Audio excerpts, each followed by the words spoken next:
Pessoal, uma das perguntas que você mais vai ouvir durante uma consulta com um médico neuropediatra, na qual a suspeita seja transtorno do espectro do autismo, é: seu filho faz um bom contato visual?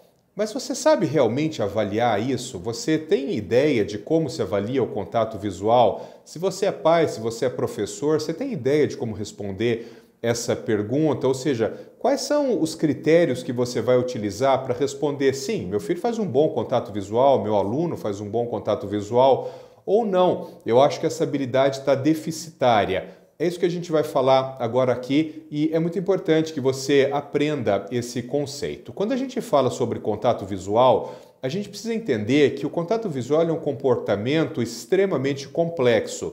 Ele tem um pedaço dele que é um comportamento motor e ele tem um pedaço dele que é um comportamento cognitivo.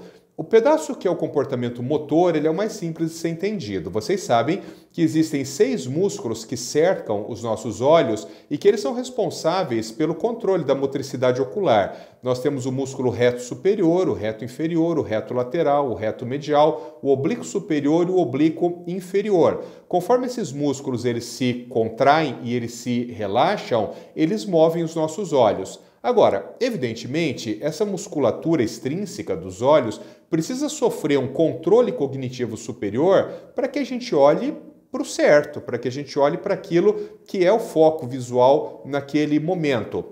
E aí, então, esse é o pedaço muito complexo do contato visual. Mas eu vou, nesse vídeo aqui, só explicar para vocês quais são as 2 habilidades que a gente avalia quando a gente está julgando o contato visual de uma criança.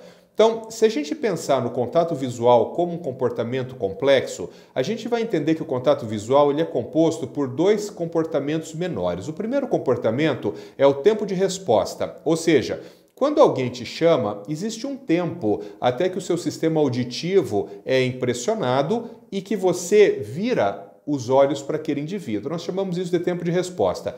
E existe um segundo pedaço desse comportamento que é a sustentação do contato visual. Ou seja, se alguém te chama e você olha para esse indivíduo, os seus olhos eles têm que, naquele momento que encontram os olhos do outro indivíduo, sustentarem. Ou seja, você não pode simplesmente olhar para o indivíduo e imediatamente depois olhar para a boca, para o nariz, dispersar, voltar para o rosto. Não, os seus olhos, num contato visual adequado, eles devem fazer uma varredura da face daquele indivíduo e sustentar o olho no olho.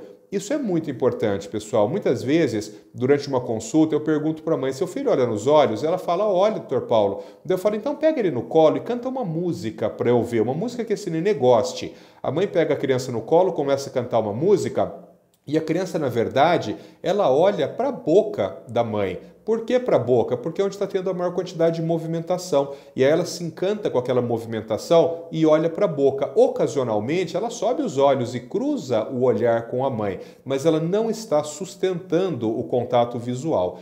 Então, pessoal, quando perguntarem para você, essa criança olha nos olhos, sempre pense nisso. Divida esse comportamento em 2 momentos. Um primeiro momento que é o tempo de resposta e um segundo momento que é a sustentação do contato visual. Aí você vai dizer assim, Paulo, mas essa história do tempo de resposta? O tempo de resposta varia segundo a atividade em curso. Então, por exemplo, isso se você for autista ou se você for típico, nós também somos assim. Se você está assistindo um desenho animado, por exemplo, e sua mãe te chama, é claro que o tempo de resposta ele vai ser mais alargado. Por quê? Porque você está mantendo a sua atenção sustentada na televisão. Agora, se você está vagueando pela sala, sem nenhuma atividade focal sustentada, e a sua mãe te chama, o tempo de resposta ele é imediato. Então, a mãe chama, a criança imediatamente olha para a mãe. Percebam que se ela vai ou não executar o comando, a demanda que a mãe passou é uma outra questão. Aí é um outro tipo de comportamento que vai estar sendo julgado. Mas o tempo de resposta, se você não estiver executando a atenção sustentada, ele tem que ser imediato. Quando alguém olha para uma outra pessoa, vocês têm que conhecer aí um outro conceito que nós chamamos de troca de turno. O que é troca de turno? Quando alguém te chama e você olha para esse indivíduo, você não precisa olhar para ele e responder assim, você me chamou, o que você quer de mim? Não.